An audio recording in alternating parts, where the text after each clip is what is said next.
Have you ever really looked at a mountain? I mean, really looked at it? Today, we're going to ask a question about that mountain that might just change how you see, well, pretty much everything. What if that solid, massive thing isn't what it appears to be at all? So let me ask you straight up. Do you know what a mountain is? Seems obvious, right? It's huge, it's made of rock, it's just there. But what if I told you that in a very profound way, a mountain as a single, unique thing doesn't actually exist? Yeah, the real answer is way cooler than you might think. All right, so here's our game plan. We're going to start with our mountain. Then we'll explore the idea of two different realities, see how names and meanings get linked up, and then really dig into this idea of a concept by form. It all leads to a pretty mind-blowing truth about how we see the world. Okay, first things first. To get this, we need to grab a core idea from Abhidhamma philosophy. And it's this: there isn't just one reality. There are actually two totally different ways of looking at everything around us. So, this philosophy kind of splits reality in two. On one side, you have conventional reality, or sammuti. This is our everyday world, you know? It's filled with things we've named: tables, chairs, cars, and yep, mountains. But these are all concepts our minds have constructed.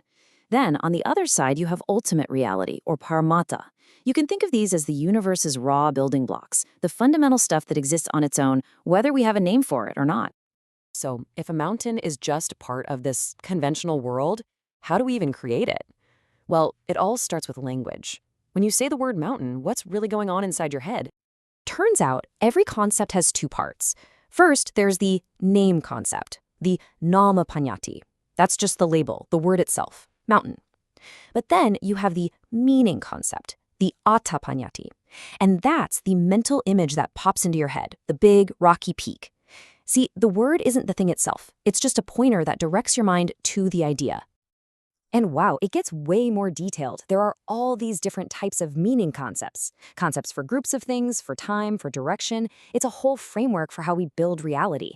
But don't worry about all that. We're just going to zoom in on the one that matters for our mountain, the concept of form, or Saṇṭhānapaññatti. So let's get right to the heart of it. This concept by form, what is it really?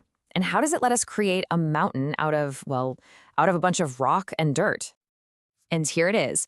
A concept of form is simply a concept that exists only because of a particular shape or arrangement of stuff. It's not about what the stuff is at its core, but about the specific form it's taken. Our brain recognizes the shape, and that's what we decide to give a name to. And this is the absolute key. A mountain isn't some fundamental standalone thing. It's just a name we give to a specific transformation, a parināmakara, of those fundamental elements, the mahabhuta, like earth, water, fire, and wind. The elements are real in that ultimate sense. The mountain is just the shape they happen to be in right now. So let's just walk through it. Step 1. The basic elements, earth, water, and so on, they just exist. Step 2. Over millions of years, they get mashed together and transformed into a huge shape.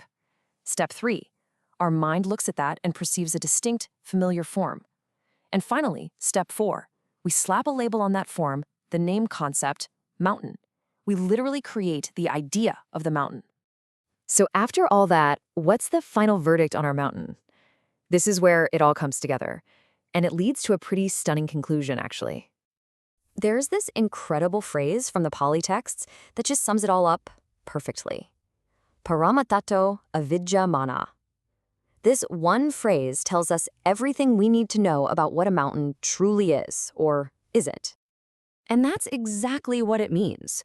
From the perspective of ultimate reality, there is no such thing as a mountain. There are only fundamental elements arranged in a certain pattern. That mountainness, you see, it's a quality our mind projects onto that shape. It is, in an ultimate sense, non-existent. But, and this is super important, this doesn't mean mountains aren't real in our daily lives. Of course they are. They become valid objects for our minds to focus on. We can think about them, we can climb them, we can talk about them.